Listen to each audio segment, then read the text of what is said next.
Botox and fillers are two of the most popular non-surgical cosmetic procedures on the market right now. Both are used to reduce fine lines and wrinkles.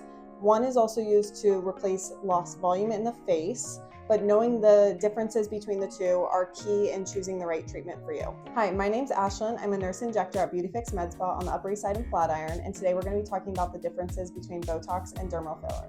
First, let's talk about Botox. Botox is a neuromodulator. You can think of it like a medication that we inject into the muscle, and it temporarily paralyzes muscle movement. This works best in dynamic muscles that create dynamic wrinkles.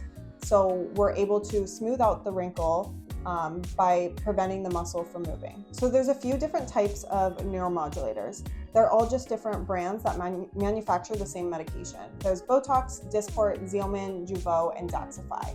The benefits of these neuromodulators are that there's not really any downtime.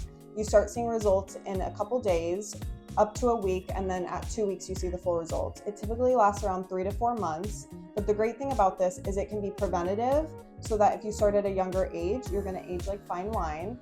And then if you already have those static lines on your forehead, for example, the more you do Botox, the softer those lines are gonna get at an older age.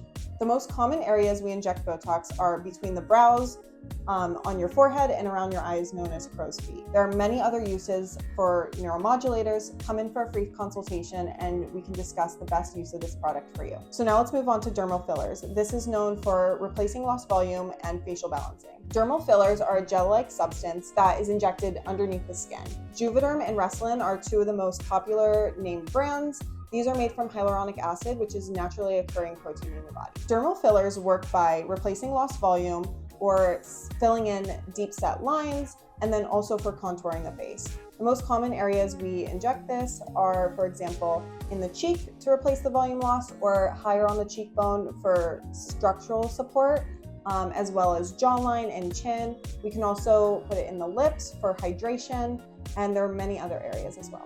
Results are immediate.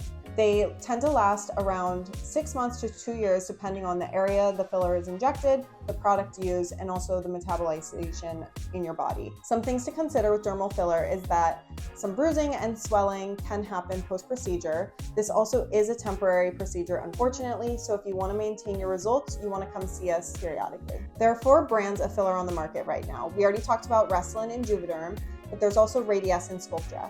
To learn more about these 2 types of filler, click here on the top right of your screen to learn more. Choosing between Botox and filler widely depends on the look you're trying to achieve and the types of wrinkles you have. If your primary concern is preventing or treating dynamic wrinkles and lines, Botox is the right choice for you. If you're looking to enhance facial contouring or replenish volume loss, dermal fillers are the appropriate choice for you. Come in for a free consultation with one of our qualified professionals so we can create a treatment plan for you that is best for your aesthetic goals. Thanks so much for watching. Did you learn the difference between Botox and dermal fillers? If not, leave us a question below, but don't forget to like, share, and subscribe, and follow all of our social media at BeautyFix MedSpa. Bye!